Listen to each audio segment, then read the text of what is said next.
Delgado for chairing this subcommittee and for his service to the country and to New York. And I'm delighted to be stepping into this role, even if briefly.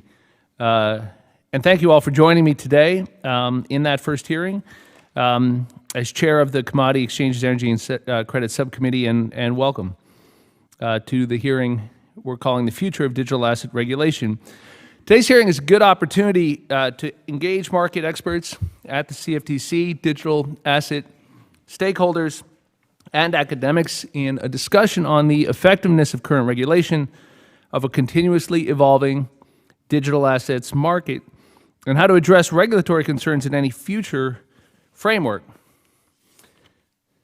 Since the launch of Bitcoin in 2009 and the creation of the Ethereum blockchain in 2013, there's been, to put it mildly, rapid and expansive growth and innovation in both the diversity and volume of digital asset products available. A digital asset can be a virtual currency, an investment opportunity, or traded on an exchange. And the novel nature of these assets, the complexity of them, and how investors and consumers use them should say a lot and will say a lot about how they should be regulated. As the Committee of Jurisdiction over the CFTC, of primary importance to today's hearing is digital commodity products available for trade in the derivatives and underlying spot markets, a primary access point for investors to the digital asset market. Digital assets are popular, very popular, but volatile, very volatile. We see this reflected in the substantial decrease in combined digital asset market capitalization from its peak of approximately $3 trillion in November of last year to its current levels of approximately $1 trillion. $3 trillion in November, $1 trillion today. Polling also reveals that approximately 20% of American adults have invested in, traded, or used cryptocurrencies. Providing congressional direction to establish the rules of the road to ensure American retail investors are informed and protected is as important as ever. While the CFTC has dutifully exercised its role as a regulator and enforcement authority in digital asset markets, its authority is not unlimited. Indeed, its authority is specifically limited. When you couple the recent volatility with high retail participation in digital asset spot markets, it is concerning that there is a gap in oversight and regulation of these markets, and it is that gap that we're particularly focused on. The growth of the digital asset industry has centered on innovation, transparency, and security, and I believe in fostering that innovation here in the United States. In contrast to a traditional bank or financial institution, the most popular cryptocurrencies, Bitcoin and Ether, have entirely public ledgers. Anyone can view them and participate in recording and authenticating transactions on them. As we will hear from our witnesses today, the digital asset economy presents opportunities to support financial inclusion. But without strong consumer protections and education and regulatory certainty, participants in the industry may be at increased risk of financial loss and exposure to fraud. Digital assets are complicated, and retail participants may be tempted by the promise of quick returns without knowing how the digital asset functions or without knowing who received early access to information. Regulation regarding disclosure to market participants may help retail investors understand the volatility of the assets and facilitate smart digital entrepreneurship. But how we do that matters, and it may require new ways of thinking. Today's hearing will help this committee understand how congressional action, if done right, could give the CFTC the tools it needs to protect investors while fostering innovation here in the U.S. I'm especially focused on whether such action could be done in a fully bipartisan manner. Thank you again to the members and witnesses joining us today, as well as those who are following along online. Look forward to a productive conversation about the future of digital asset regulation. With that, I'm pleased to welcome the distinguished ranking member, Mrs. Fischbach from Minnesota, for any opening remarks she would like to give. Well, thank you, Mr. Chair. And first of all, congratulations. And I'm looking forward to working with you. But more immediately, thank you very much for holding this important meeting. I think, and I appreciate your comments on bipartisan work. So thank you so much for that. And there's no better time than the present to discuss how and why we regulate financial markets and consider how to best balance the need to protect customers with desire to protect innovation. According to a recent survey, roughly half of American adults today own or have owned some sort of cryptocurrency. This brings digital assets on par with the number of Americans that own traditional securities. Of those Americans who own cryptocurrency, more than 74% bought them for the first time within the last 2 years. Since the creation of Bitcoin, thousands of cryptocurrency projects have been developed. Today, there are nearly 20,000 cryptocurrencies in existence spread across numerous blockchain platforms. Unfortunately, these tokens do not always fall neatly into our current financial regulatory framework. Traditionally, we protect investors through disclosure requirements and the segregation of their assets, and we promote market integrity through regulatory oversight and intermediaries and enforcement actions. But what rules apply depend on the nature of the asset and the specific types of risk market participants face. Regulations have struggled to provide guidance to market participants on how and when their activities require registration and compliance. Market participants still do not know what rules apply and when. Real risk to market participants exist, and we have an obligation to address them. Over the past several years, members of this committee have proposed legislation that would lay down clear parameters for the roles of both the SEC and the CFTC in digital asset markets. In April, Republican leader Thompson and Congressman Kahana introduced the Bipartisan Digital Commodity Exchange Act of 2022. The DCEA would give the CFTC, lots of initials today, expanded oversight of the trading of those digital assets, which are commodities.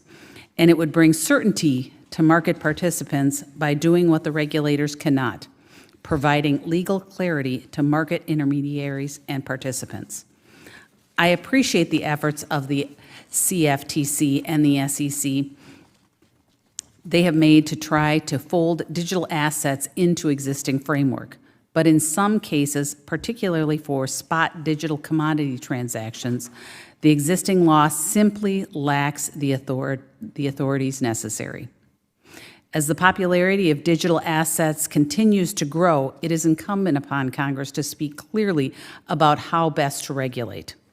I'm glad we have the opportunity to explore these issues and the way Congress can better create an environment where digital assets can become not only a valuable financial product, but an important conduit of innovation in our financial system. Thank you to each of our witnesses for their willingness to share their expertise with us, and I'm looking forward to hearing your perspective on how and why we regulate in financial markets, and where and when we might apply those lessons to the crypto markets and to the market participants. Thank you, Mr. Chair, and I yield back. I thank the ranking member, and also like to take this opportunity to recognize the leadership of Chairman David Scott on these issues. I don't see him present today, but we'll be happy to yield to him for any opening remarks should he join us. But I do note the presence of the ranking member of the full committee, Mr. Thompson. I'd invite him to share any opening comments he may wish to make. Well, thank you, Chairman. Let me start by echoing the remarks of our subcommittee ranking member and congratulating you in your new role with leading the SEEK subcommittee. I look forward to working with you, and I know the digital assets have been an area of interest for you for several years now. As you know, the House Agriculture Committee has a long history of fostering technology and innovation. Leading on digital assets is no exception. Given the Commodities Future Trading Commission's role in regulated markets, the Agriculture Committee has an opportunity and responsibility to be at the table for these discussions. I appreciate you holding this hearing and your commitment to continuing the committee's education and examination of digital asset regulations and markets.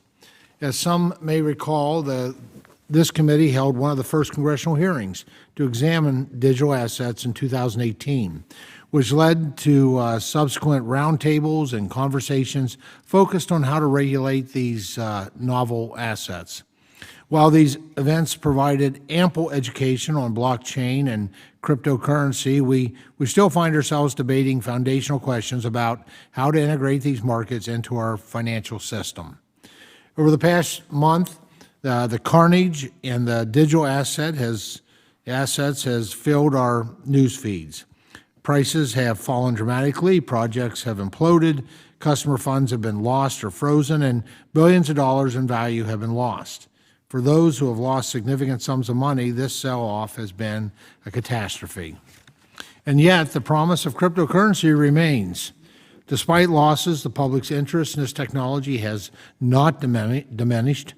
Developers and investors continue to build new projects and refine the technology, and this is why this hearing on regulation of digital assets is so timely. Clearly defined guardrails can provide more certainty to developers, investors, and the public.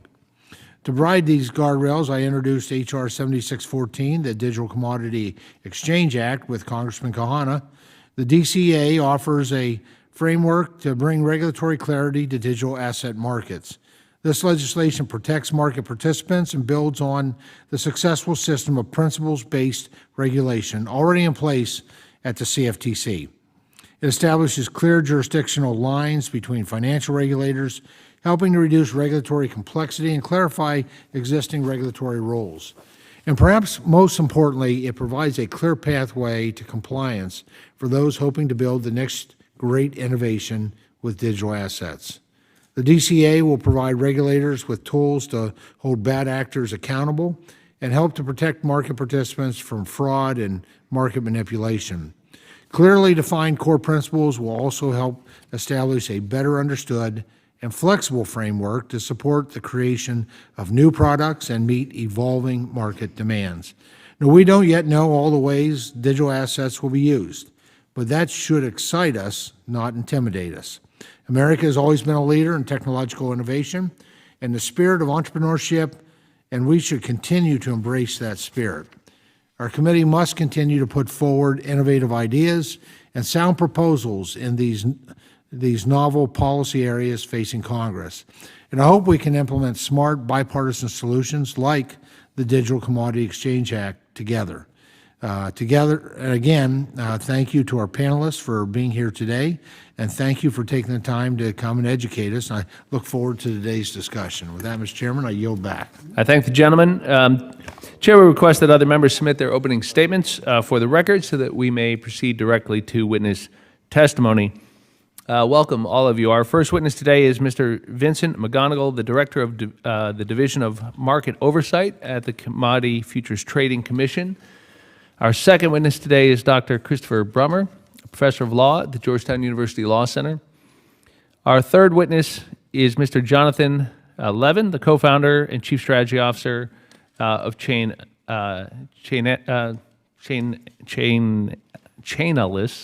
Am I saying that correctly? All right. Thank you. Sorry. Chainalysis. Yeah. Okay, good. Let's get that right. And our fourth, it's my first hearing. I don't want to screw it up. Yeah. Doing a great job. Is it going all right? Is it going all right? Is it going all right? Okay, good. A lot of pressure up here. I've only been doing this for 10 years, starting to get the swing of it. Our fourth and final witness is Mr. Charles Hoskinson, the Chief Executive Officer and founder of Input Output Global. Thank you all for joining us today. We will now proceed to hearing your testimony. You'll have 5 minutes. The timer should be visible to y'all, so it'll count down to 0, at which point there is no time left. Mr. McGonigal, please begin when you're ready. Thank you, sir. Thank you. Good morning, Chairman Maloney, Ranking Member Fishbach, Ranking Member Thompson, and members of the subcommittee. Thank you for the opportunity to appear before you today. My views are mine alone, and do not reflect those of the Division of Market Oversight or the Commission. CFTC is the primary regulator of the futures and options market, and since 2010, the swaps market as well. The agency's mission is to promote the integrity, resilience, and vibrancy of the U.S. derivatives markets through sound regulation. We do that through a regulatory framework that seeks to ensure market integrity, protection of customer funds, avoid systemic risk, police derivatives markets for abuses, while fostering innovation and fair competition. A trading facility for market participants, including retail customers, interested in listing and trading futures must apply to the Commission to be designated as a contract market. That market must then comply with 23 statutory core principles. Those core principles require the market to ensure the protection of customer funds, protect market participants and the markets from abusive practices, and promote fair and equitable trading in the contract market. The contract market must be able to detect and prevent manipulation, price distortion, and disruption of the contract's cash settlement or delivery process.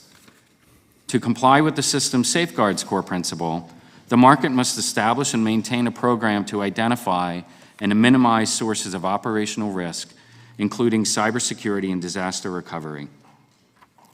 Designated contract markets are also self-regulatory organizations. That is, they must establish and maintain effective oversight programs, including monitoring and enforcing compliance with their rules. A market must submit to the Commission all new product terms and conditions which must meet certain core principles, including that the designated contract market only lists contracts that are not readily susceptible to manipulation. To ensure compliance with the core principles, CFTC staff conduct rule enforcement reviews, system safeguards examinations, and at any time, Commission staff may ask a designated contract market for a detailed justification of its continued compliance with core principles. And the CFTC also conducts direct surveillance on trading on those markets. Digital assets are commodities, and the CFTC has broad regulatory oversight over any derivatives products listed by designated contract markets. In December 2017, 3 designated contract markets self-certified that they would list Bitcoin derivatives contracts for trading. Today, 5 contract markets list for trading futures and options contracts on Bitcoin, Ether, or both of those products. The CFTC does not have regulatory authority over cash markets. We do have anti-fraud, false reporting, and anti-manipulation enforcement authority over commodity cash markets and interstate commerce. And since 2014, the CFTC has brought more than 50 enforcement actions involving digital assets. We filed numerous cases charging retail fraud, as well as charging platforms with illegally offering off-exchange trading in digital assets. In all, the CFTC has filed 25 enforcement actions that have included digital asset-related allegations in the past 18 months. Through the CFTC's extensive experience overseeing the trading of digital asset-based derivatives on CFTC-regulated exchanges, as well as our vigilant exercise of our enforcement authority, the CFTC has developed a keen understanding of digital assets and will continue to deliver on its commitment to protect customers to the fullest extent of its statutory authority. Thank you for the opportunity to appear before the subcommittee. I look forward to answering any questions you may have. I thank the gentleman. Mr. Bremer, you may proceed when ready. Subcommittee Chairman Delgado and Chairman Maloney, Ranking Member Fishback, and members of the subcommittee. It is a distinct pleasure to be here with you today. The Agriculture Committee is home to many of my favorite members of Congress, which is saying something for a law professor. If there is one thing I would like you to remember from my remarks today, is that the future of digital asset regulation will require much more than just placing various digital asset products into varying governmental organizational charts. It will also have to involve revisiting longstanding assumptions about market infrastructures and adapting the regulatory system in creative ways that reflect the best of our collective values and experience. As a securities law professor, I like to use disclosure as a simple example. All too often, carelessness, inaccuracies, and omissions in white papers, social media posts, and blogs have plagued the retail investor experience and welfare, something I noted in my testimony on ICOs with your colleagues in the House Financial Services Committee 4 years ago, and something that's only been highlighted in the last several weeks as investors and consumers have too often been caught unaware of the risks entailed when transacting with opaque intermediaries. Yet deeming a digital asset a commodity or a security will not magically cure the problem. Commodities like gold, corn, and oil are subject to grading and quality requirements, but spot commodity transactions are not automatically subject to any particular disclosure regime. Meanwhile, calling a digital asset a security won't solve the problem either. U.S. securities law is simultaneously under and over-inclusive. It asks for disclosure on things like corporate board governance, but not blockchain governance. Furthermore, securities regulation is premised on the idea of disclosures being filed and not read, a posture that does little to help consumers and investors desperate for information as they navigate digital asset markets. So irrespective of which regulator is in charge, that regulator will have to have a builder's mentality. Strong and rigorous enforcement is essential, but it's just one tool, and by definition involves waiting for problems to arise instead of nipping them in the bud. You'll also need auditors of blockchain source code and better delivery systems for information and more. Now, with that said, there is the question for this subcommittee as to whether the CFTC in particular is up to the task of regulating the spot market for those digital assets which are commodities and not securities. Fortunately, the United States enjoys not one but two world-class regulators, the SEC and the CFTC, and I do believe that both regulators could do the job, but each would bring to the table very different comparative advantages. The CFTC has a deep well of experience substantively regulating digital asset infrastructures, from approving the first Bitcoin swaps and options traded on exchanges in 2014 to overseeing the first U.S.-listed Bitcoin futures contract. Through its work, the CFTC has gained expertise overseeing the institutionalization of significant infrastructures intersecting directly with the digital asset commodity spot market, something the SEC has arguably only accomplished in attenuated fashion through Bitcoin futures ETFs. The CFTC is also an important cop on the beat of Bitcoin spot markets. So in many ways, extending oversight of cash digital asset commodity markets could be interpreted as a natural evolution or extension of its existing oversight. Where the CFTC is less developed than the SEC is in, however, the domain of disclosure. And the CFTC is also well behind the SEC in terms of resources. The CFTC is but a quarter the size of the SEC and enjoys a fraction of the SEC's budget. Where, however, I think the builder's mentality will be most critical for either agency will be in the context of financial inclusion. To its credit, the digital assets debate has opened up a long overdue dialogue on how overlooked communities, and especially minority communities, build wealth. But critics and proponents alike tend to miss the forest for the trees and dwell almost entirely on the wisdom of a particular asset class. Is Bitcoin good or bad for Black Americans, for example?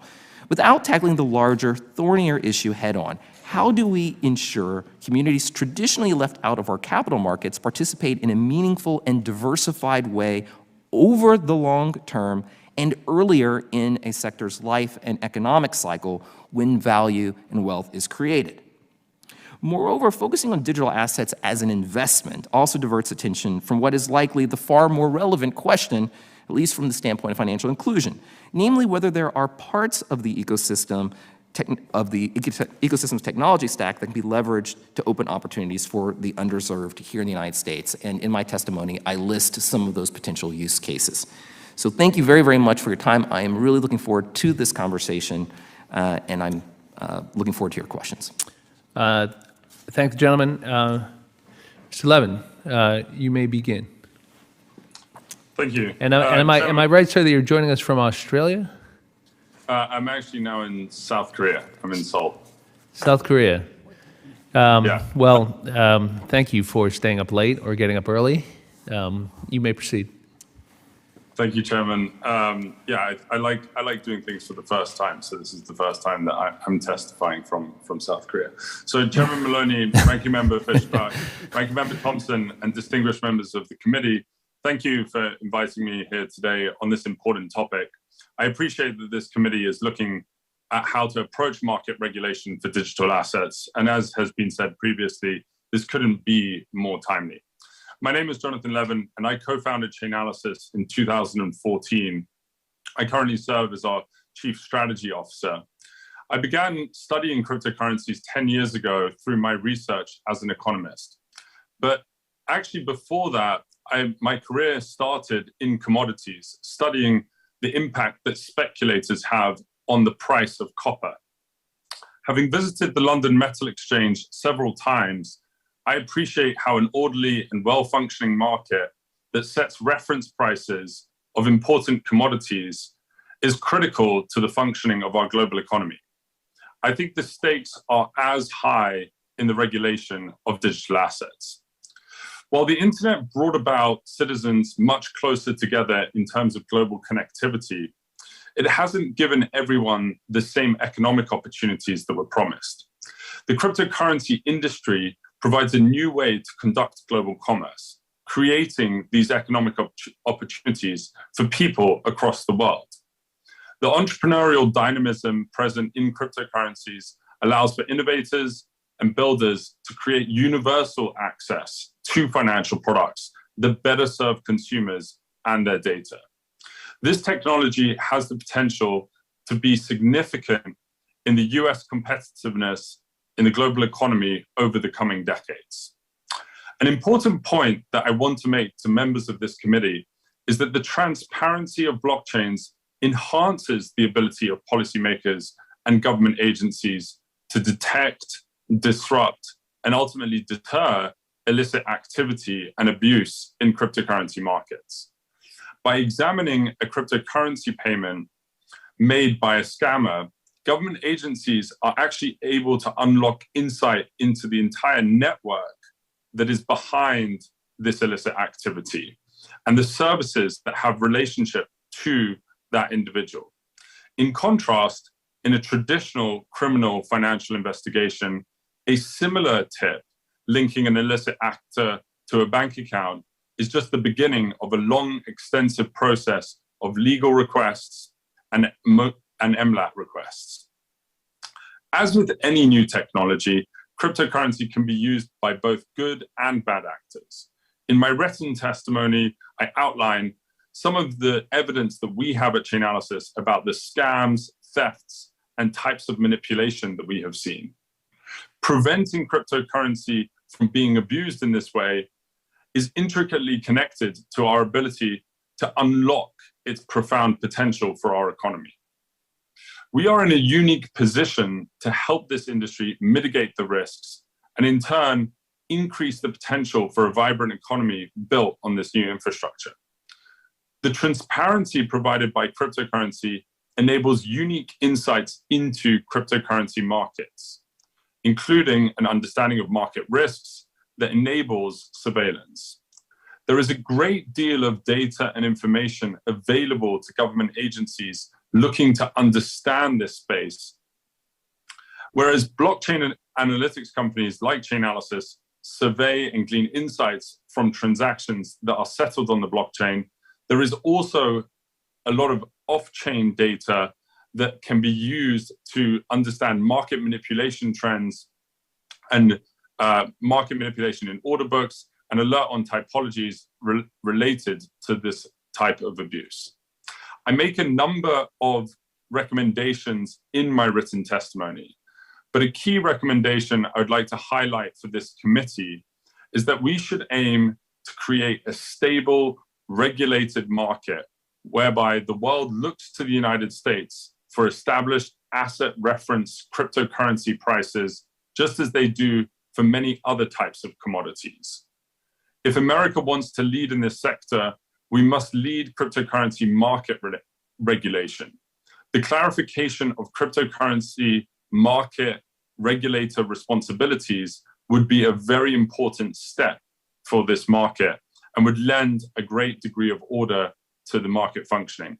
I appreciate your time and look forward to your questions. Thank the gentleman.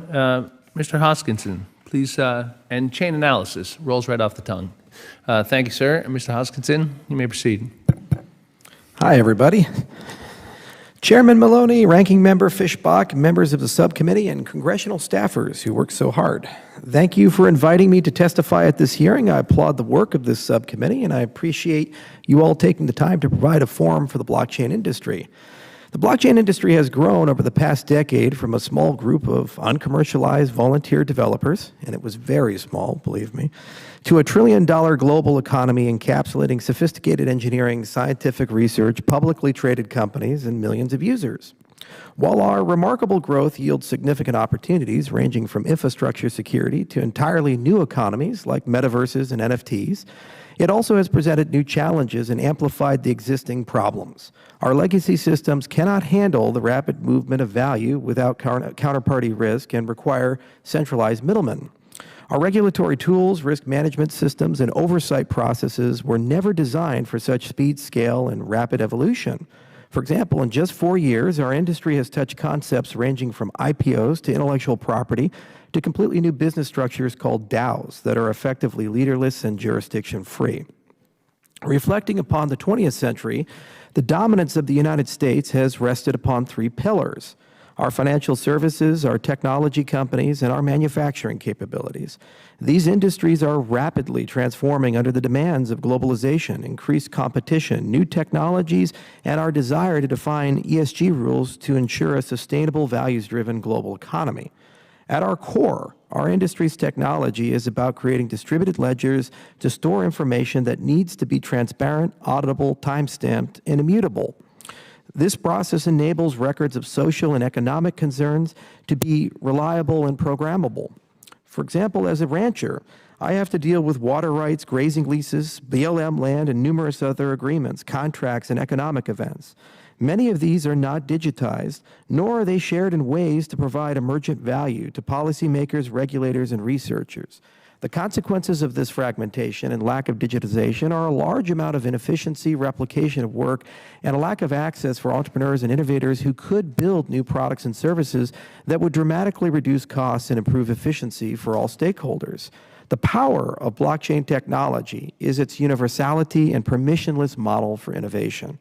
Our company, Input Output, has never had to pay a royalty, file a patent application, or acquire a license to pursue business in countries as diverse as Ethiopia to Mongolia.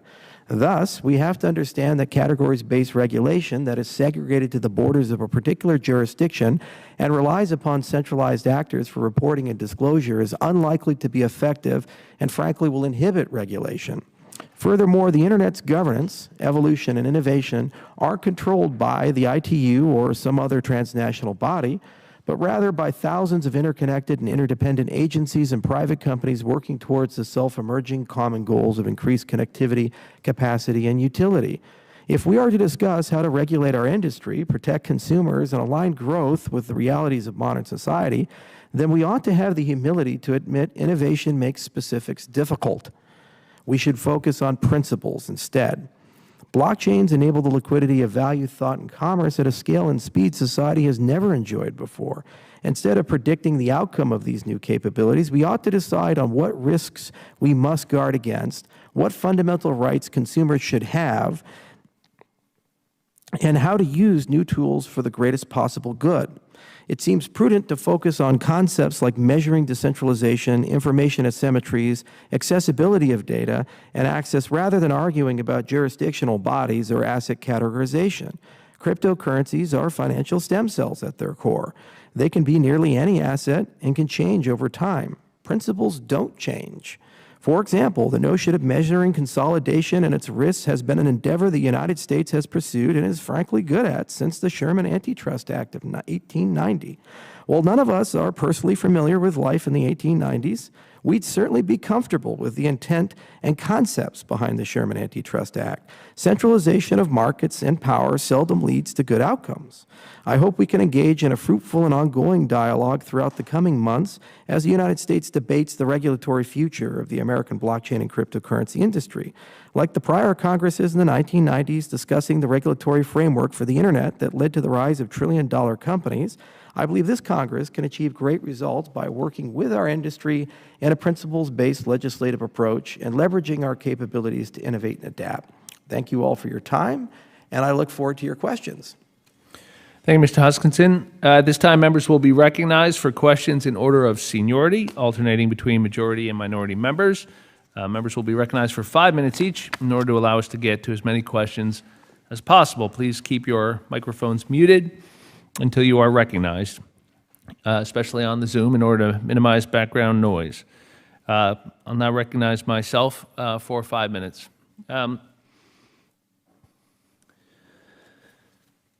Mr. Brummer, should CFTC have direct statutory authority to regulate cash markets?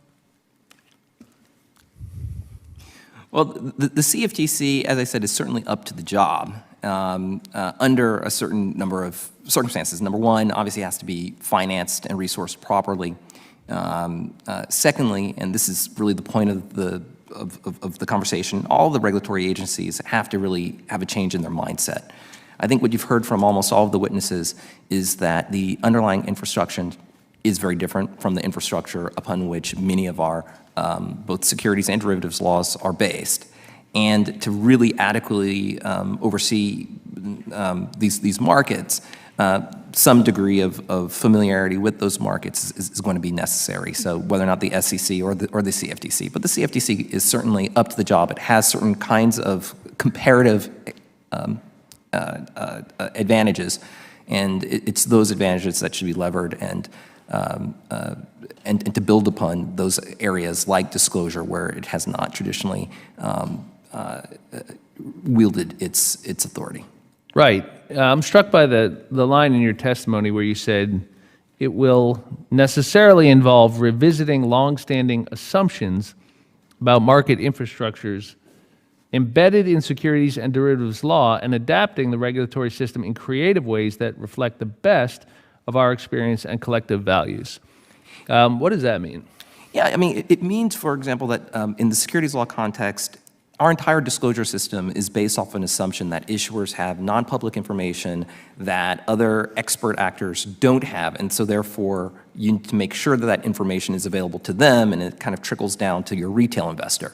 So it's based, the evolution of our disclosure system, even in securities law, is for information to be filed but not really read. When you go and you operate on a blockchain, completely different context, in part because much of the material, not all, but much of the material information that you'd need is already available on chain, but it's only accessible to the expert actors. It's the retail folks who would not have the ability to read and to understand the source code. So that gets you into a question as to what should the disclosure system look like? You should probably have more consumer protection principles and to think about how do you get that information to those people in that system. Yeah, it's a great question, but the one before it is the one I'm at least as interested in, which is who's best to do that? And that brings me back to my first question, because I listened closely to your answer, and I understand it's complicated, and I understand the concerns about how it be done. It's actually very, very important. Is CFTC up to that? CFTC is up to the job. It has the experience, in some ways, more direct experience in some ways, dealing with these issues than any other agency in the government. It's up to the job, but again, you know, I not to be too law professory, but you know, context matters, and it has to be properly resourced to do the job. Right. Mr. McGonigal, good news. Professor says you're up to the job. Can you shed any light on my question, sir? Because I think the thing where at least I'm very interested in is it seems clear we need to legislate in this area, and we need to understand the follow-on consequences of that. And so help me understand, if we were to give direct statutory authority to CFTC for the cash spot markets, what should that look like?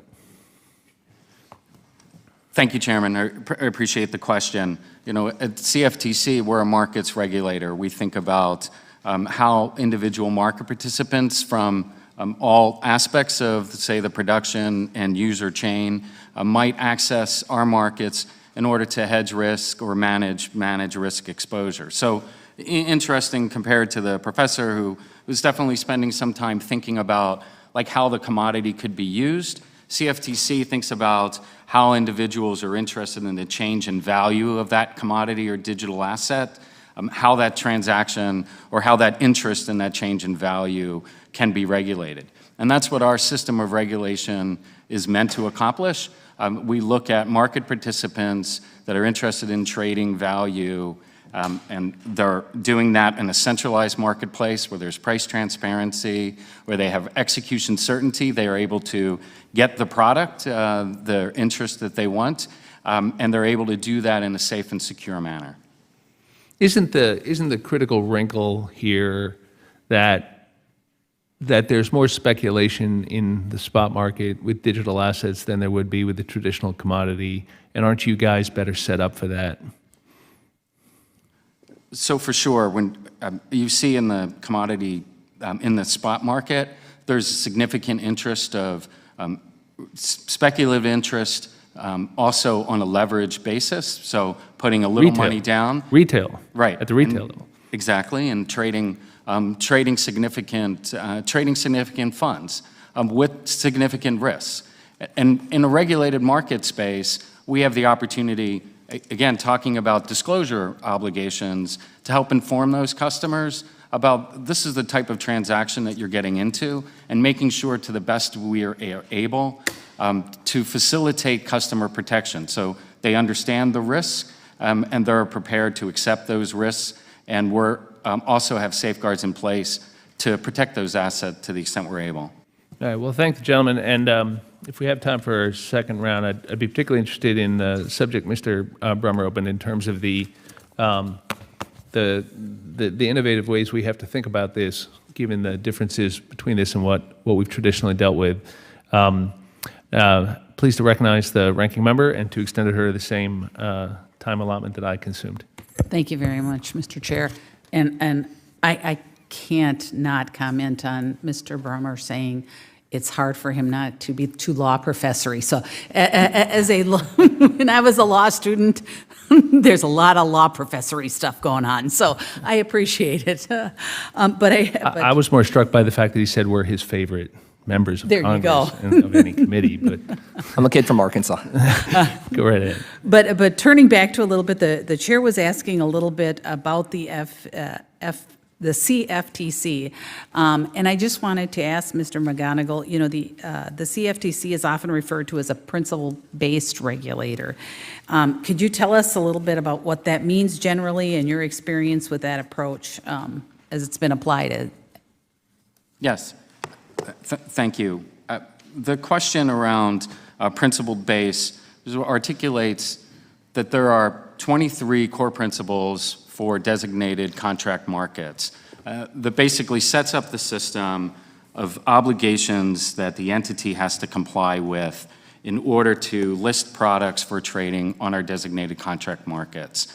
And so they'll cover grounds including system safeguard, for example, core principle regarding the need that products that are listed not be readily susceptible to manipulation, that there be customer protection availability, the certainty for execution, for example, of the transaction, that you're able to have a counterparty that minimizes the risk, and we do that through a clearing system. We'll have one clearing organization that will be the counterparty for the transaction. So we are looking at a program of responsibility that not only is CFTC administering through application review, compliance, and surveillance. These designated contract markets also have responsibility on a self-regulatory basis to make sure that their market participants are complying with the rules. And then CFTC has broad enforcement authority to make sure that those market participants comply with the Commodity Exchange Act and the regulations.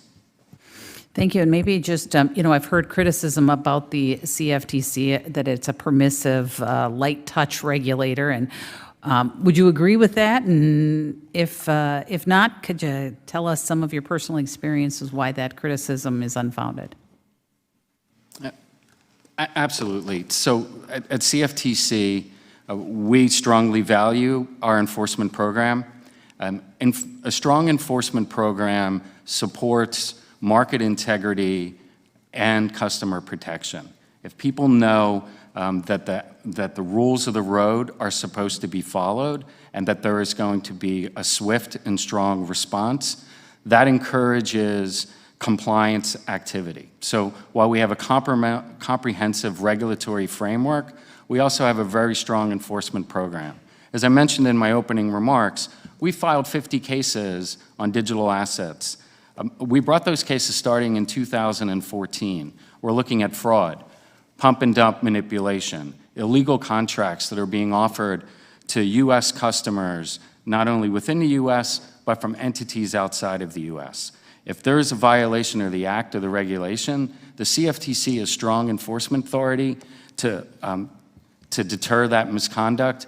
And if it involves a criminal violation, we work closely with our cooperative enforcement partners at the Department of Justice, as well as the U.S. Attorney's offices. Thank you very much. I appreciate the information. And Mr. Hoskinson, did I say that? I'm trying. Yes. Thank you very much. And I know we just have a few seconds left, but there's a lot of discussion about whether we should regulate certain cryptocurrency as commodities or securities. What do you think might the benefits, and maybe you could talk just a little bit about that. What are the drawbacks, things like that? Well, with 37 seconds. I'm sorry, yeah. No, the gentleman can take as much time as he requires. Oh, thank you, Mr. Well, Chair. I There you go. appreciate that. Thank you. I mean, don't push it, but It's a fine line here. You got to be careful. I'm Italian.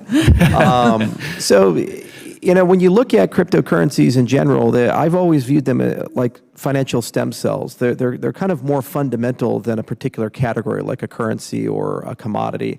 And really, it depends on the markets they're traded on and the use and utility that they have. But at the end of the day, you have to ask yourself, what public policy considerations are you attempting to satisfy? Is it sanctions compliance? Is it consumer protection? Is it market stability? What we do as an industry is we're all about transparency. So it's kind of funny we're talking and debating about disclosure regimes. There's no other financial asset in the world that really is as transparent as a cryptocurrency. Every transaction from the very beginning for Bitcoin, for example, from January 3rd, 2009 is known. Every single one, the holdings of the founder are known because all of these things are publicly available to everybody. So it's more about, in my view, understandability and the tooling required to make this work on a global basis. So I don't think it would be wise to say, well, is it a security or a commodity, or fall into this temptation of who's the more permissive regulator or what is the regulatory arbitrage, but rather just take a step back and say, what things do we want to guard against? And we now have 13 years of history as an industry of, I think, 6 or 7 collapses, a whole bunch of interesting new things like NFTs that have always pushed the limit, and a global marketplace with more than 100 million people floating around that we can draw from, and we can look on a case-by-case basis and build a framework that makes sense. What's encouraging to me as an entrepreneur, briefly, is that there's a lot of great legislation that's been proposed recently, like the DCA, the FIA. There's executive orders that have come through that are trying to force clarity amongst the executive branch. So these things together create a global dialogue, and if we're clever about it, I think we can converge to a reasonable compromise that we as an industry can live with and continue to be competitive with. Thank you very much. I appreciate that. And thank you, Mr. Chair, for your indulgence. thank the gentlelady. I'd like to yield to the ranking member. If he has any questions, Mr. Thompson. Well, Chairman, thank you so much. Mr. McGonigal, first of all, thank you for your dedicated service and your experience at CFTC. Much appreciated. Earlier this year, as noted a number of times, I've introduced the Digital Commodity Exchange Act, DCA, along with Mr. Khanna, Mr. Emmer, Mr. Soto. Among other things, the DCA creates a new registered entity, a quote, digital commodity exchange, end quote, DCE, that's subject to a registration and compliance regime. This is similar to the existing registered futures exchanges and swap execution facilities under the Commodity Exchange Act. Can you please tell us generally about the requirements CFTC imposes on future exchanges and the CEFs? I'm sorry, Ranking Member, the door opened right as you no said the problem. last phrase. If you could just restate that for me. I just noted that under the DCA, what we've done to DCA, and there was it was very similar to the existing registered futures exchange and swap execution facilities under the current Commodity Exchange Act. And so the question was, can you tell us generally about the requirements the CFTC imposes on future exchanges and SEFs? Great. Thank you, Ranking Member, and I appreciate indulging me with following up. With respect to designated contract markets, swap execution facilities, those entities are responsible to establish and set up their self-regulatory organizations. So the rules that they implement on their platform are the rules that they also have to ensure that there is compliance with. So, for example, they will establish trading protocols, and they will establish prohibitions concerning market abuse. That self-regulatory organization responsibility is to make sure then that those market participants follow the rules of the road. At the same time, the self-regulatory organization has responsibilities to the Commission and to Congress as part of the 23 core principles. So, for example, they need to make sure that their trading platforms are cyber resilient, and that is that they have the ability to operate in the event that someone attempts to breach their system, that they have capacity to roll over, for example, to another trading platform to allow trading to continue. Because it's incredibly important for our market participants who are trading in the markets, who have risk exposure that they need to manage, that our markets be able to operate efficiently at all times. Okay, well, thank you for that. Dr. Broomer, as Ranking Member Fishbach alluded to, there's some uncertainty about when and if an asset is a commodity or a security, and some argue that the vast majority of digital assets are just securities. Is the law clear on this? No, and if it was, all of my students would be getting an A in my securities law class. I mean, but by definition, I mean the Howey test,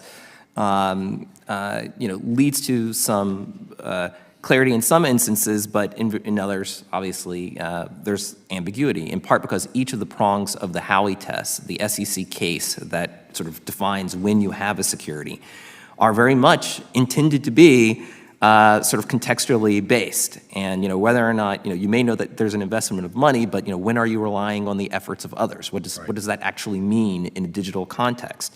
What does a common enterprise mean when you're operating on a platform? Certainly, when is money money, which is a little bit more established under securities law, but in financial regulation writ large, can and often is subject to considerable debate. So, but what is clear is that it is not the case that all digital assets are securities, even under established longstanding principles. And there have been various declarations made by leaders of both the SEC and the CFTC that some of those digital assets with the largest market cap are in fact commodities. In your testimony, you noted the CFTC and SEC have different regulatory strength and that there are benefits to each. In many ways, this is what Mr. Khan and I recognized in the DCA. For example, we propose the SEC would continue to regulate capital raising activities with their associated disclosures for investors, and the CFTC would govern the trading of any token, which is a digital commodity, using registered exchanges to fulfill the role of a gatekeeper for market participants. As we continue to think about how we should structure this regulatory regime, what else should Congress consider? I think it's important, and some of the more recent cases have, particularly in the last 2 weeks, have sort of highlighted, is that as this technology grows, as this technology scales, you're going to have different kinds of actors that can also be operating on chain. And when we get to these very important questions like what is decentralized and what is a decentralized actor, what happens when you have more centralized actors who, by definition, may have off-chain operations that are more opaque? What does it mean when these digital markets intersect with the larger off-chain economy? And I think that that's going to be a critical question. There's a disclosure aspect to it. There's a market infrastructure question to that. And it's going to be something that lawmakers and regulators are going to have to think through. Very good. Well, thank you. Thank you to all our witnesses. Thank you, Chairman. I thank the gentleman. Chair now recognizes the gentleman from Illinois, Mr. Rush. Certainly want to thank you, Mr. Chairman, for today's hearing. The timing of today's hearing is very apt. Cryptocurrency markets have been on a roller coaster in recent months. And the last few weeks have seen an absolute and horrible meltdown as Bitcoin has lost over half of its value. And such coins as Thurs USD have melted down so horrifically to cause concern for the rest of the industry. Frankly, Mr. Chairman, I am concerned. I am concerned that this industry does not adequately disclose its risk and volatility as it tries to lure in new and unsuspecting money, as it did when multiple crypto exchanges showed ads during this year's Super Bowl. I am concerned about the lack of transparency also of some of the cryptocurrencies, such as so-called stablecoins, some of which have been recently collapsing, and those that could potentially cause harm to the rest of the global economy. As the chair of the subcommittee on energy within the Energy and Commerce Committee, I'm concerned with the stress that cryptocurrency mining facilities are putting on our electric grid in the summer, where blackouts in Texas, California, and some of the Midwestern states is already being receiving warnings. Finally, Mr. Chairman, as someone who cares deeply about this country, I'm concerned that the growing political power of cryptocurrency companies and worry about the potential for regulatory capture by the industry and its new forays into dark money investments into political races, including my local race here in Chicago for my replacement in Congress. Now I understand that certainly all of the above does not fall within the jurisdiction of the Ag Committee or the CFTC, and I certainly know that all of them are not the subject of today's hearing. Dr. Broomer, I appreciate your testimony on financial inclusion, ensuring that communities like mine on the south side of Chicago that have been traditionally excluded from generating wealth are not excluded from the potential explosion of wealth that blockchain technology could create. However, I'm deeply concerned about the destruction of wealth that we have seen in crypto markets this year.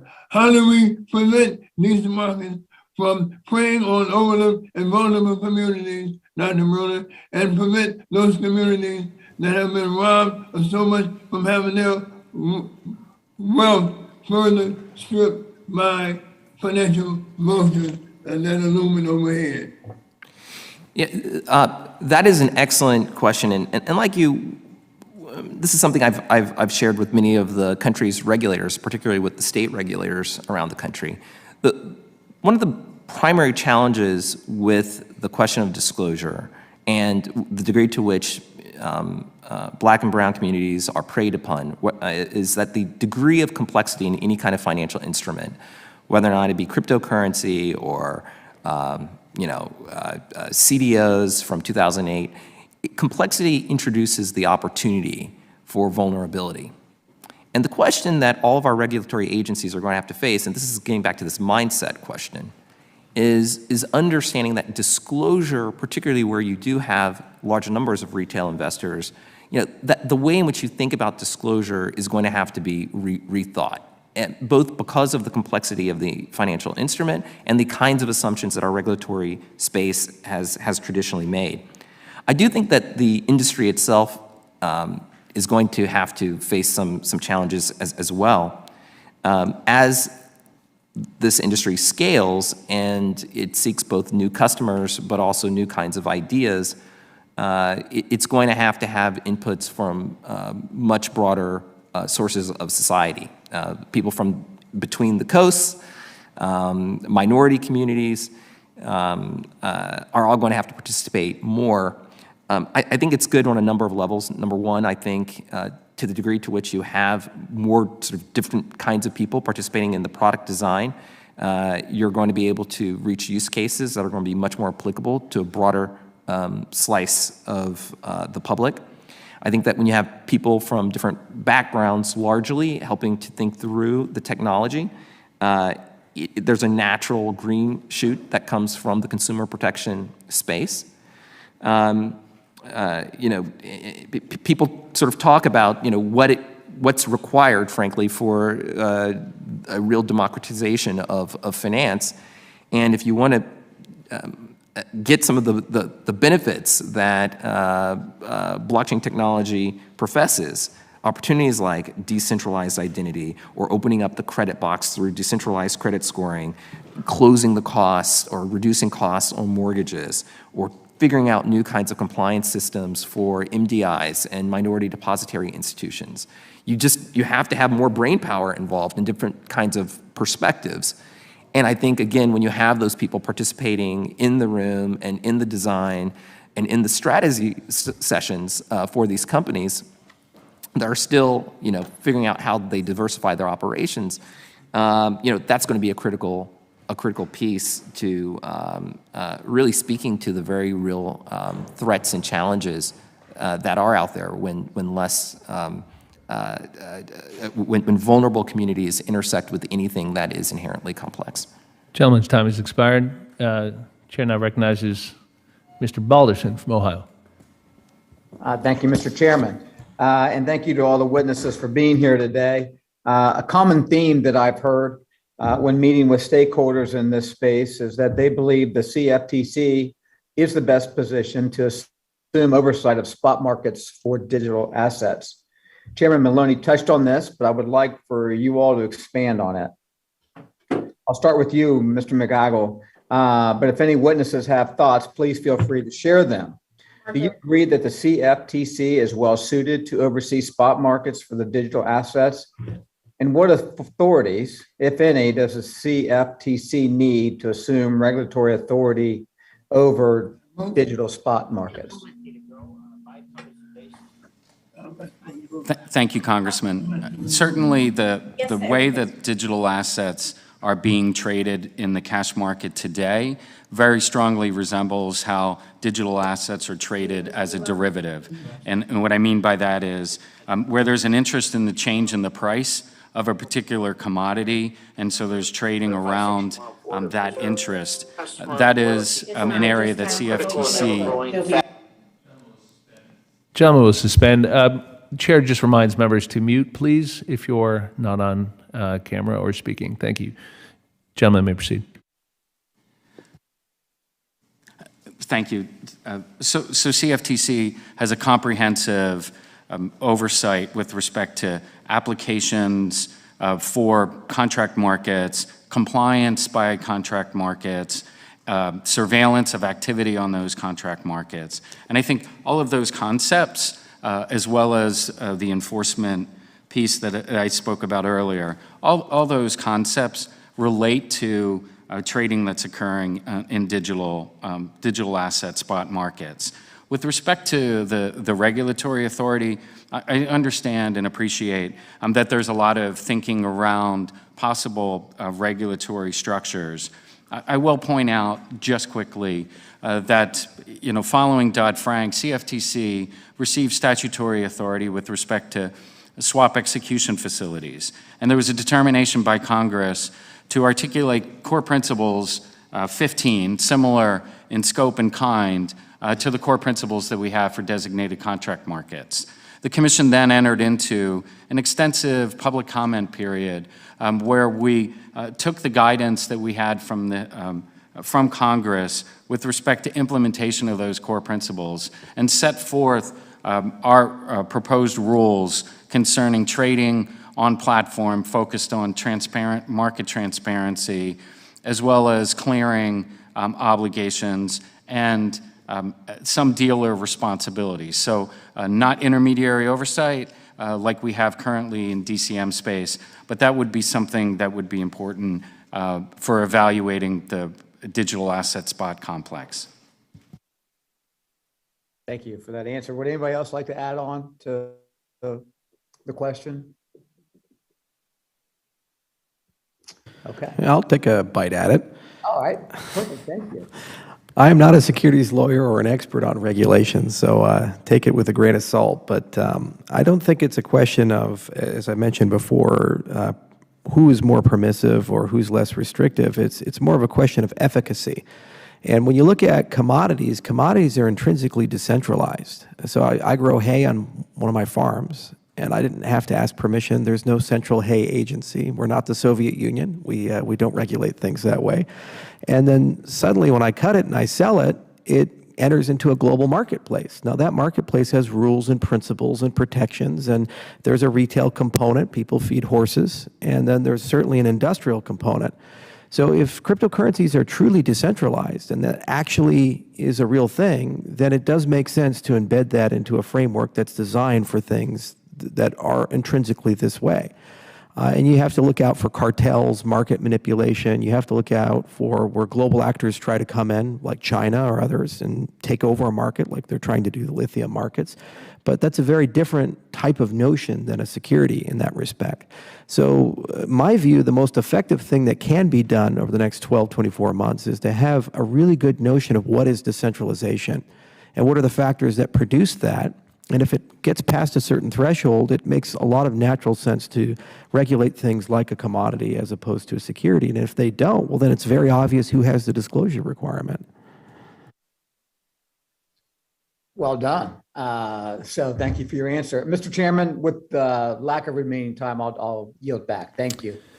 Thank the gentleman. Chair recognizes Ms. Craig. Thank you so much, Mr. Chairman, and thank you to Ranking Member Fischbach for today's hearing on digital asset regulation. Thanks so much to the witnesses for your expert testimony. Obviously, this is clearly a space with complex policy considerations and a great deal of public and private interest. One of the things that I've been tracking today during this hearing and over the course of the 117th Congress is just how many of these conversations about regulatory authority will impact many of the retail investors that have moved into the crypto space over the last few years. With that in mind, I know we're giving you a bit of a workout today, but Director McGonigal, I'm coming to you with my first question. Director McGonigal, can you speak about how federal regulation of crypto trading platforms under the Commodity Exchange Act is related to market transparency and ultimately to ensuring that retail investors have access to the information they need to properly weigh the risk involved? Thank you, Congresswoman. I appreciate the question.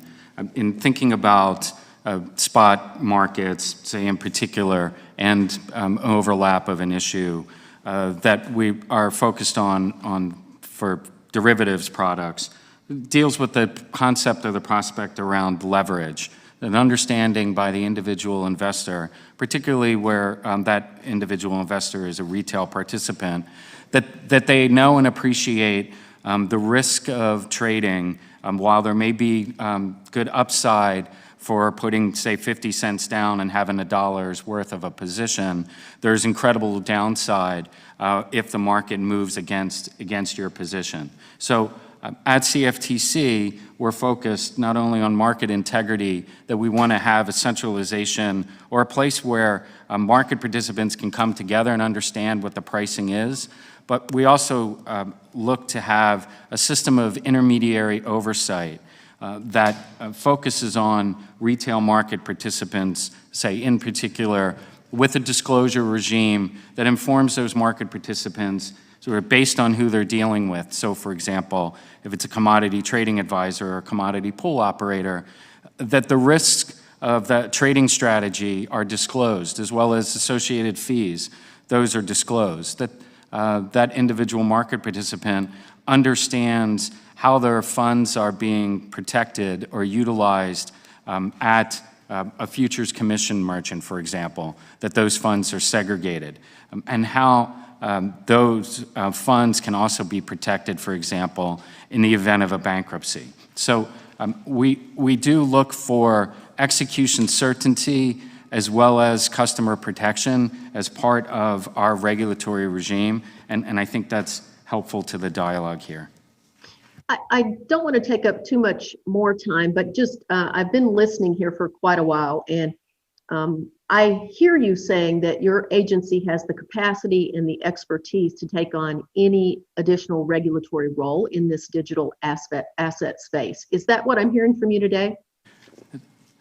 So we definitely have the intellectual expertise, and we have ongoing responsibility now to implement and ensure regulatory compliance with new market participants that are currently seeking applications for designation as contract markets, for example, as well as ensuring that those entities continue compliance. So we're able to take that skill set to the extent that we're dealing with like-to-like, similar types of core principles. We are able to transition that work, and I used earlier the example with respect to swaps. But that also involves certainly a resource determination, and depending on the number of applicants, for example, or the scope of the responsibility, from my perspective, that's a conversation that DMO has with the chairman about priorities. But at the same time, the chairman has initiated an effort to accurately quantify the resources that would be needed in the event that there is some additional grant of authority. Thank you so much. I don't have time to ask the full panel, but I wanted to ask Dr. Brummer here.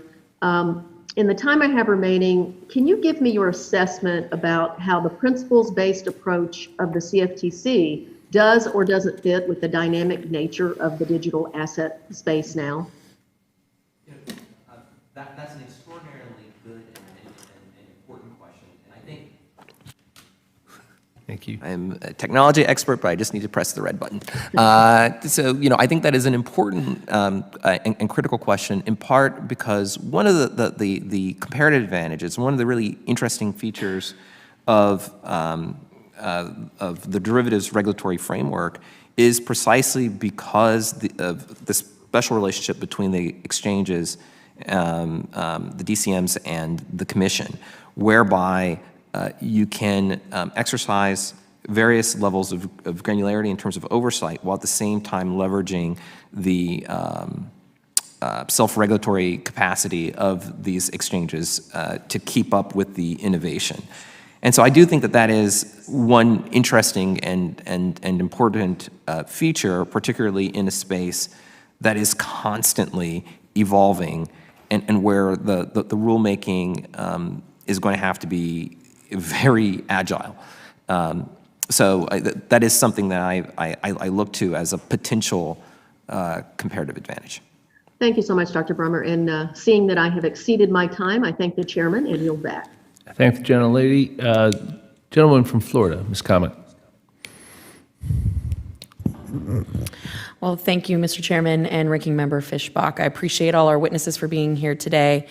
And as has been discussed since 2014, the CFTC has been regulating crypto derivatives and has also been exercising its anti-fraud and anti-manipulation enforcement authority over digital asset spot markets.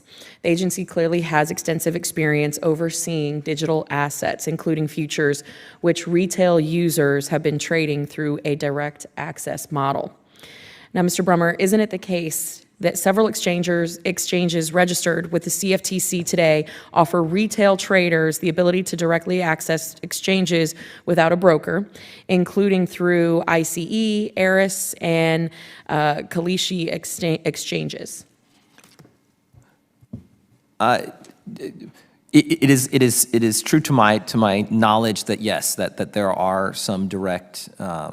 Yeah, I know ErisX. I'm not entirely sure about the others, but yes. Okay. And this is for you again, Mr. Brummer, and Mr. McGonnell. I messed that up. I am so sorry. I'd like to ask each of you, do you agree that federal regulation of crypto trading platforms under the Commodity Exchange Act would raise the floor rather than establish a ceiling of required reporting and investor protections above the currently provided by the existing state-by-state money transmitters licensing regime? Yes, thank you, Congresswoman. Certainly, as a markets regulator, it would establish a floor. We're a different purpose than the money exchange state licensing, and so I wouldn't be in a position necessarily to compare how those state-by-state provisions may overlap in some instances, but to the extent that we're talking, again, about managing risk, CFTC has a system of regulation in place. Okay. Mr. Brummer? That's right. That the purposes of the money transmitter laws are different. They tend to be at the state level somewhat less resource, but the entire focus is a little bit different. So there would be some overlap, but it's a little bit of apples to oranges. I know. I'm pushing you to try to get to a point here, but thank you both for your responses.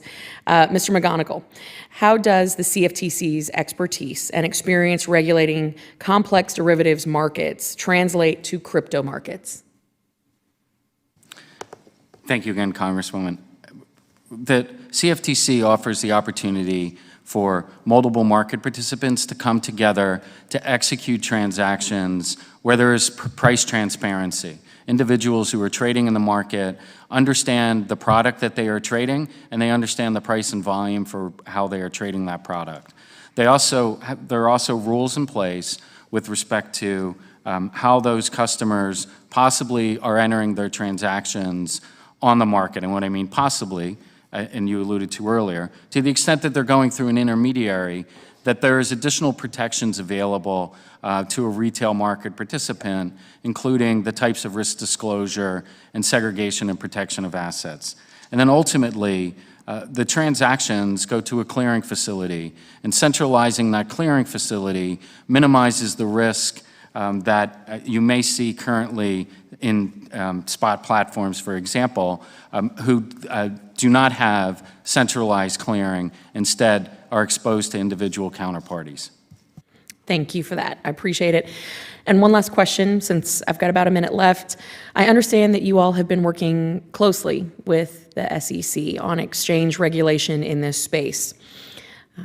Day doesn't go by that I don't catch an article about this.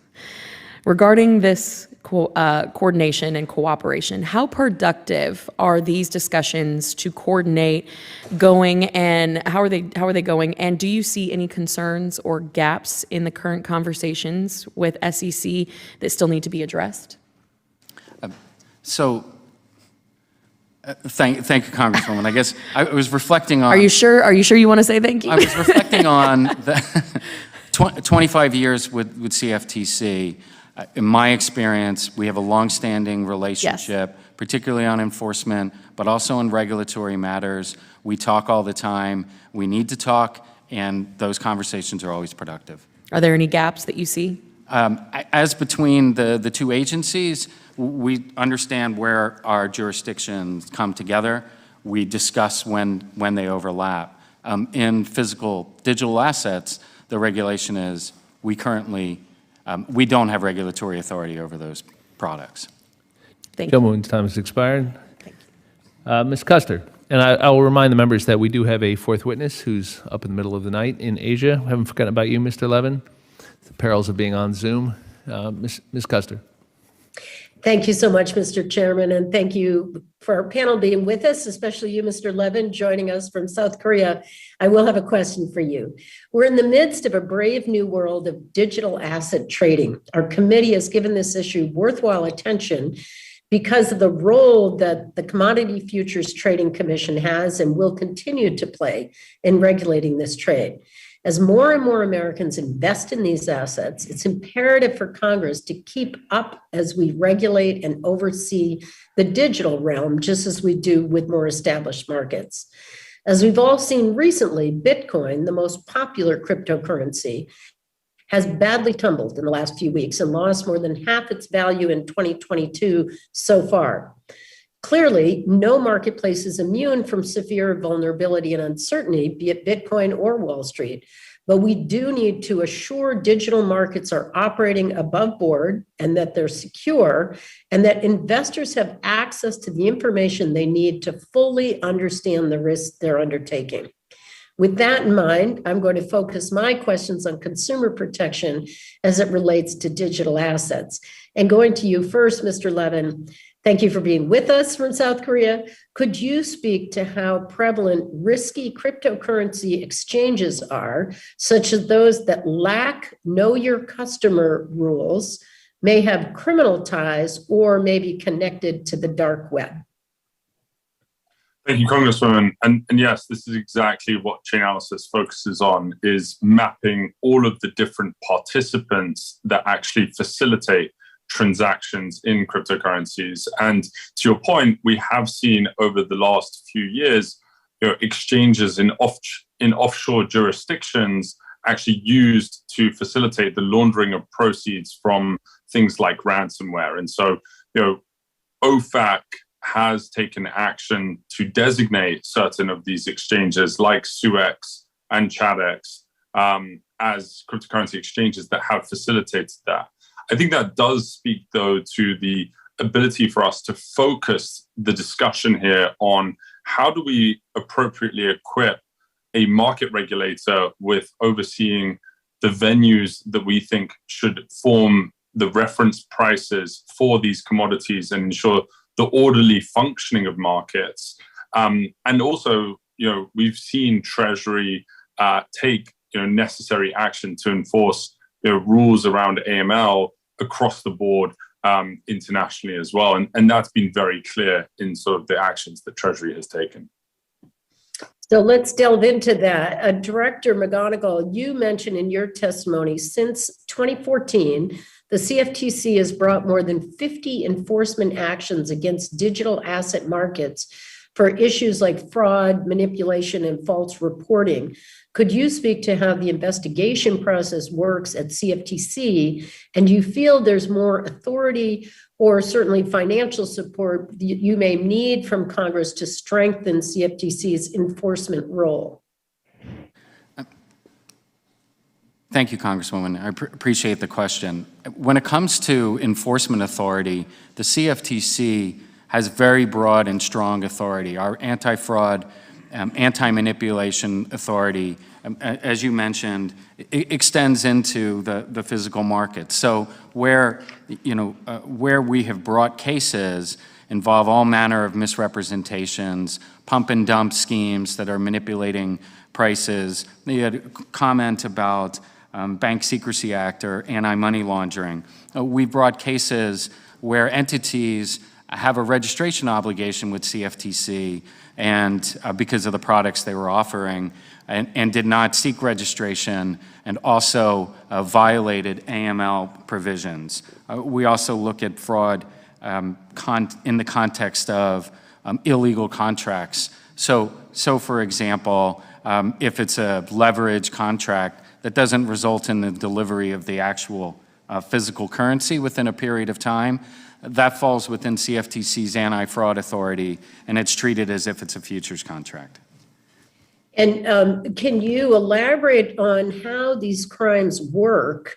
You've given an example, but what you all have identified as emerging trends and illicit activity related to digital assets that you are on the lookout for. I know I do a lot of work in the addiction and opioid space, but also sex trafficking.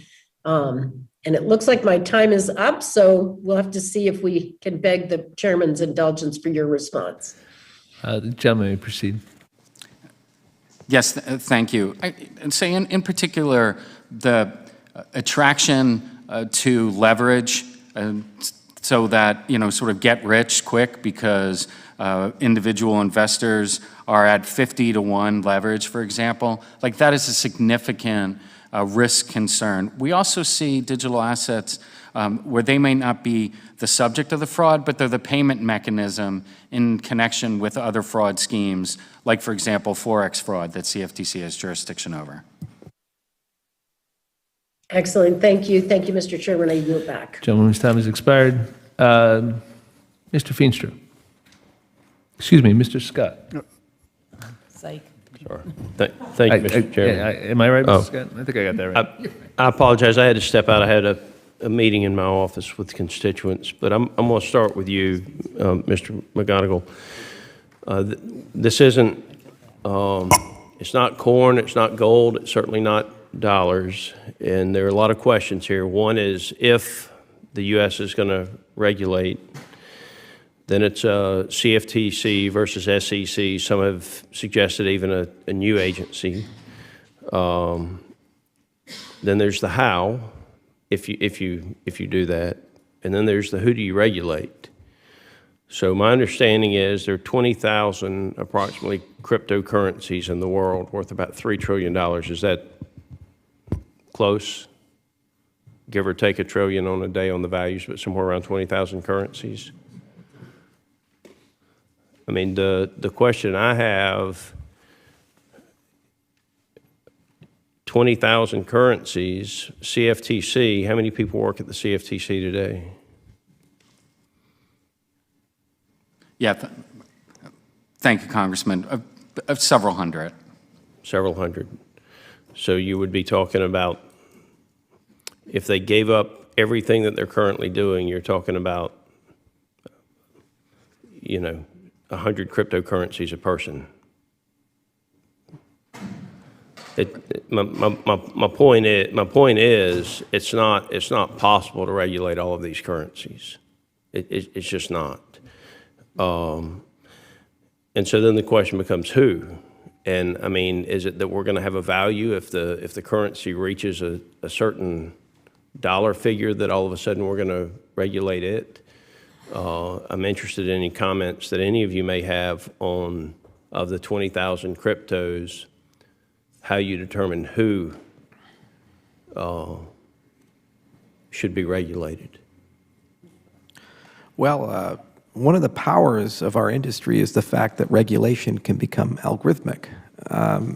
So you don't have to think, well, which person's going to sit down and look at this big pile? Think of the IRS and tax returns. We could quadruple the size of the IRS, we still couldn't audit every single American. It's just not possible. And so what you have to do is say, what tools do we have at our capability? And what's magical about cryptocurrencies is that in the transactions themselves, they can carry metadata, they can carry identity. Rule makers and policymakers can take a step back and say, well, these are the things that we care about, and we can make sure inside the systems that those things don't settle and clear until those things are present. So it's really more of a conversation of what do you care about, and then what we can do as technologists is create a self-certification system, and then what can happen is when there are anomalies or special cases, which often would be rare, then the CFTC or another regulatory body could look through and say, well, let's investigate that. That's generally how we do law enforcement in the nation. We don't break into everybody's house. We wait until we get a warrant, and you have to have some cause for it. So there needs to be some social infrastructure for that. So self-certification is different than an agency regulating. Well, they're interconnected. So you have SROs, you have market standards, you have principles, and in many cases, financial regulation is mostly done by SROs or private organizations. If you look at, for example, compliance, it's not the SEC or the CFTC going out there doing KYC and AML. It's banks that are doing these types of things. So it's a public-private partnership, and what needs to be done is to establish those boundaries, and then what we can do as innovators is write software to help make that happen. And literally, that's what Chainalysis is doing right now and their competitors. I think, I mean, I don't see a way for us to regulate them all. I do think if it's going to happen, there has to be some type of self-certification of it. What I do fear, because I don't think that crypto should be a significant portion of the average investor's portfolio. I don't. I mean, I do fear that if we all of a sudden are regulating it, then the average investor feels like there's more security and stability in the value of it. And I think that's a dangerous thing for the investors. And I would tell you, I'd be very concerned about the average American citizen having more than 5% of their investments in the crypto markets. I'm not talking about guys like you who know it inside and out, but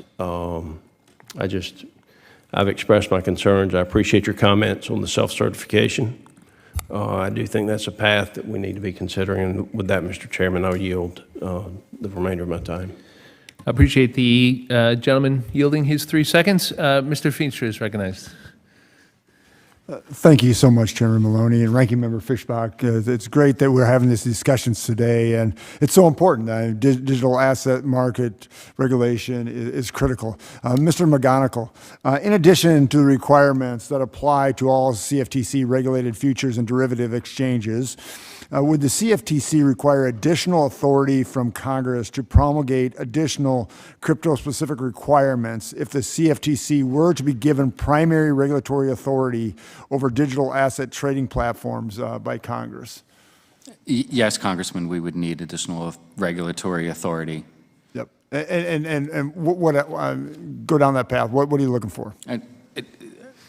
Currently, for both designated contract markets and for swap execution facilities, there's a system of core principles that the agency has, and more recently with respect to the swaps implementation, we engaged in extensive public comment around the establishment of setting up the operation of the facilities, trading facilities, clearing, as well as any other regulated or registered entity like swap dealers, for example. So do you agree that the evolution or maturation of a digital asset and its underlying network has the potential to remove security-like characteristics over time for assets to become fully decentralized or permissible-less? Right, so is there a parallel in that regard? Totally appreciate that question, and that is an interesting topic. Digital assets are broadly defined to be commodities. Yep. If there is a determination under current law that the SEC determines that it's a security, then it takes it outside of CFTC jurisdiction, and there isn't currently a framework that would allow evolution of the product to put it back into CFTC jurisdiction. That's correct, and that'd be a problem. So is there a parallel there with regard to that evolution then to the swaps? I think how we handled swaps is we divided the market, right? And so characteristics of certain swaps that were more closely aligned with the SEC were at SEC. SEC and CFTC communicated, dialogue, and worked together on rules that impacted both of our jurisdictions. Okay. So that is something that is available to the agencies. Yep. So one more question. How do you think the notion of fully decentralized should be defined or determined, and at what point or at what triggering event should that determination be made, and then through what process? And I know this is a tangled web here. Right. So it is a tangled web, and I guess from CFTC's vantage, I don't consider or look at how the thing presents, right? Whether it's like so-called decentralized, as opposed to, is it something where there's a trading interest, there's many market participants are interested in trading and understanding how it trades. Yep. So from our perspective, we probably would be encouraging not so much a definition of what is decentralized, but whether the underlying digital asset is something that should fall within regulation of CFTC under our structure, yes, as opposed to defining this other structure. Right. And would you need more congressional intent to go down that rabbit hole, that path? So certainly, if Congress wanted to further clarify the extent of CFTC's jurisdiction as it applied to any further legislation, that would be appropriate. Yep. But as I mentioned, we currently have digital assets as a defined commodity. Right, right, okay. Thank you for your information. This is a great area, and we have to embrace it. And I appreciate your comments. Thank you. Thank the gentleman. Mr. Cloud. Thank you, Chairman, and thank you all for being here, and thank you, Ranking Member, for hosting this. I carry some of the concerns, I guess, about regulation that some of the former members have carried, just because a lot of times the government will see mission creep. And so one of the great appeals of cryptocurrencies when I talk to people who kind of dabble in it is the fact that there's not an intermediary at this point. And so I also had the question about who and how and those sorts of things. How do we keep this limited? What is the current market failure we're trying to fix, basically, and how do we keep it, any sort of regulation, narrowed to that, and in such a way that over time it doesn't become very much invasive? And if you can answer that, but I'll point out Mr. Hoskinson mentioned the banks as an example of how this is done well. If you talk to the bankers, a lot of them will talk about how this is not done very well, in the fact that they have to be the authoritarian arm of the federal government in a lot of different ways. So anyway, your thoughts on that, and feel free to chime in. Yeah. Thank you, Congressman, for the opportunity to address that particular issue around the certification of products currently at CFTC. It is in a situation where an exchange can willy-nilly certify a product and allow that for trading. There are all core principles apply, but in particular not readily susceptible to manipulation. And so what we're getting at is who's interested in trading this product and why? And is there sufficient liquidity, for example, or sufficient interest by market participants that there actually is a market value to exchange or trade risk? Certainly in our markets, we think of why individuals would want to hedge.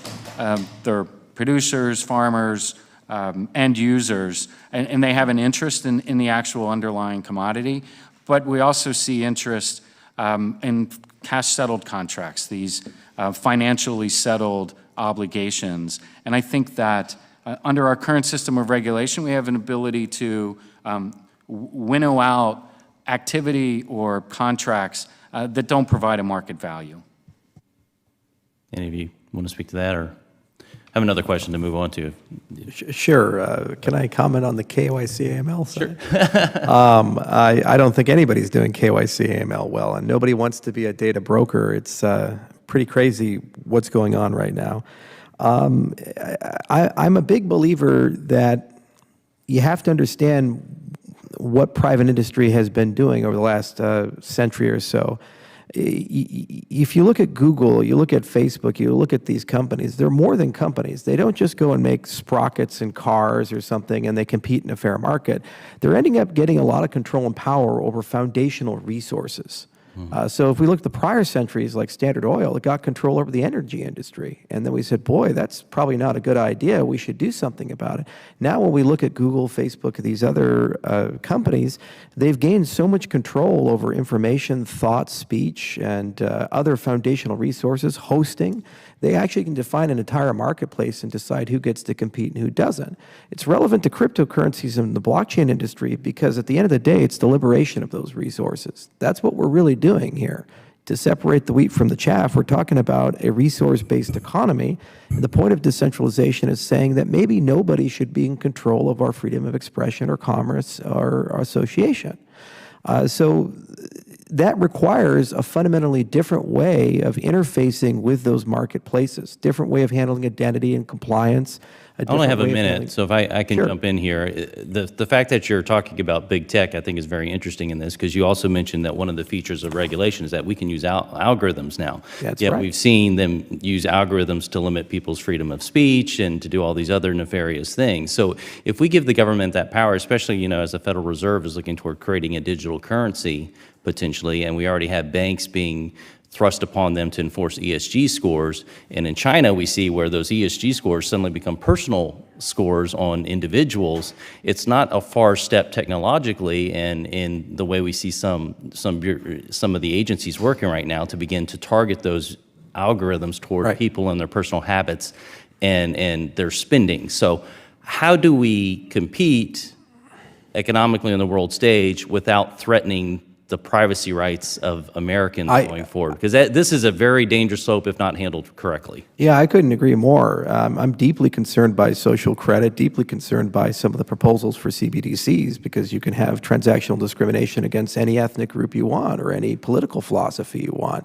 So the point is the algorithms ought to be built out in an open source process, transparent and available to all, and people have to have the ability to opt in instead of opt out.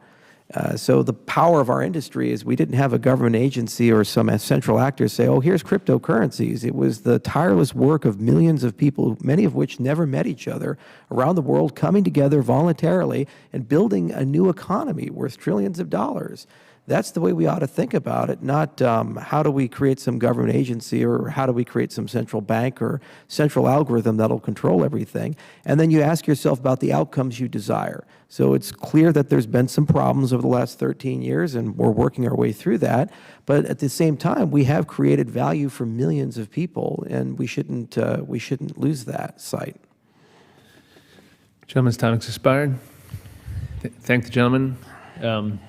Concludes our initial round of questions. Seeing no other members in the room, I want to extend an opportunity for a selective round of additional questions. If the ranking member has anything, I'm happy to yield to her. If we're prepared to, and I don't see any others, but I just wanted to express another thank you to everybody, because this has been an incredible informational kind of meeting that we've been able to have. And I have, again, thanked the chair for bringing us together, but thank you to all of the witnesses. Well, I thank the gentleman, and I take it that's also your closing remarks. Appreciate that. Thank you to all of today's witnesses. I want to be respectful of your time. Let me just say in closing, given this committee's jurisdiction over this Commodity Futures Trading Commission, market volatility and continued growth of this industry, it's important we remain active and engaged as a participant and have these conversations to consider and determine appropriate and necessary legislation and regulation in this industry. As you know, since Bitcoin was released in 2009, the digital asset market has experienced explosive growth, and innovation, and evolution. And the testimony we've heard today certainly highlights those market evolutions and indicate that that'll be a key characteristic of the digital asset industry for the foreseeable future. And of course, as recent developments have shown, we also understand the volatility of these markets and the risks that come with that. The potential solutions this technology can offer are worthy of a regulatory regime that will allow for continued innovation while also establishing and requiring platforms adhere to a uniform set of standards and guidelines, and will protect those that choose to participate. While there are many more conversations to be had, I'm certainly glad that our committee is remaining active in this discussion regarding the future of the digital asset regulation. Also, would want to stress the importance we all put on the United States having a leadership role in this space. I'd like to thank the committee chairman, Mr. Scott, for the opportunity to chair the subcommittee. I'm also very proud to take this leadership role at this critical time. I look forward to conducting additional hearings. We're just getting started.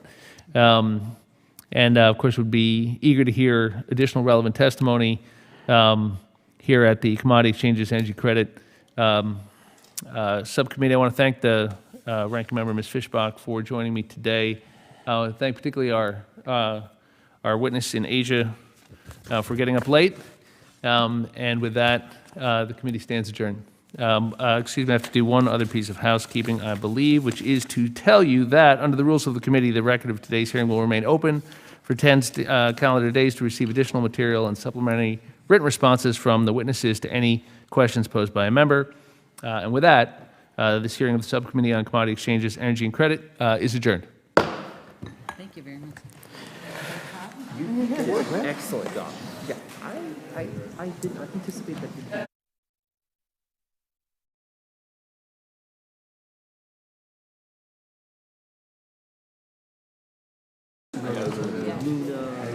I was ready for it. I was waiting for it.